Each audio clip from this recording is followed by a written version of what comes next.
Tu je prirodna, od korijena do tu nema boje, a od ove crte do dolje, jel, negdje cijelom dužinom između ima crne i radim dvije različite formule osvjetljivača.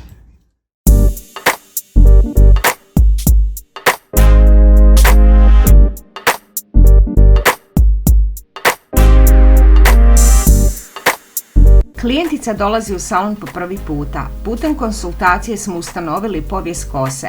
Prvo je imala crnu boju u kosi, zatim joj je rađen balajaž, te još uvijek postoje tragovi crne boje.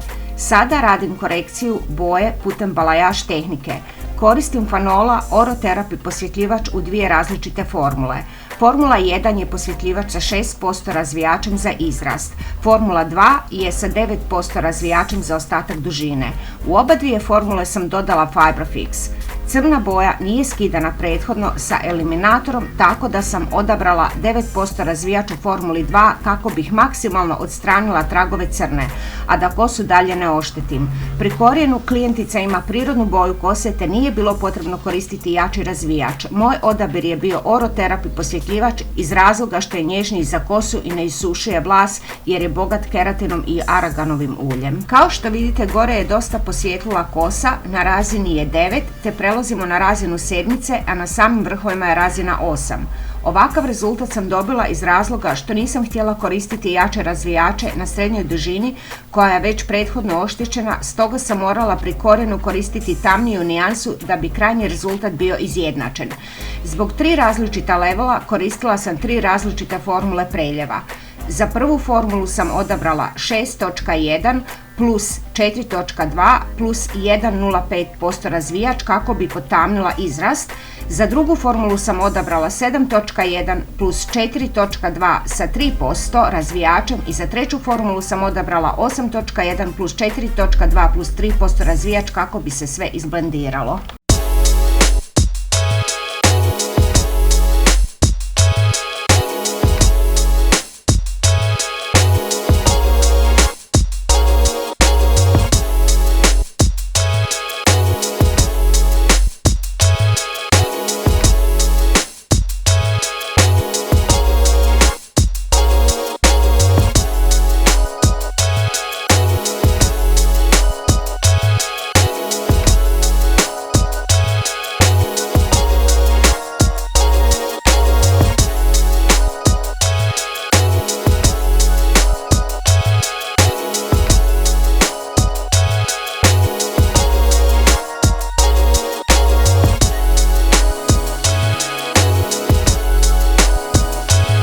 Nakon ispiranja preljeva sam nanijela Fibrofix Bond 2 koji zaključava boju i njeguje kosu. Ostavila sam ga da djeluje 10 minuta.